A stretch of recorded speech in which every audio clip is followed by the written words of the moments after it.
In this video, I'm going to show you how to create Whop account. It's going to be a full guide video tutorial, so ensure you watch through all I'm going to show you right now.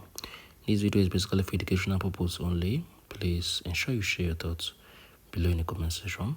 So open up your Whop account.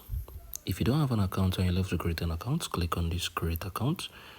Now you're going to enter the required details, right? So I'm going to enter mine. I'm going to click on continue. So I'm going to wait for it to open up. Okay, so I'm going to be sent a code, right? So you're going to use this to get your account. So I'm going to open up. So I'm going to wait for this to load up. So I'm going to choose my name, how to Edu.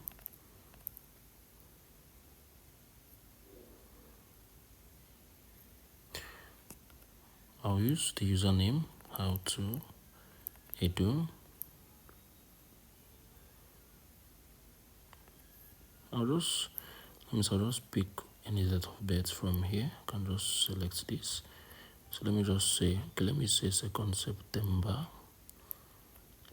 Click on continue. Wait for this to load up. Okay, yeah, so I can pick my own profile picture, right? But let me just say I can just select any of this for the moment. So I'm going to click on this. So I'm going to wait for it to load up. So yeah, so I'm going to join any of this. Click on skip. So yeah, this is it. I just created an account on Whop. If you found this video helpful, please share your thoughts below in the comment section. Thank you for watching through. I'll see you in the next video.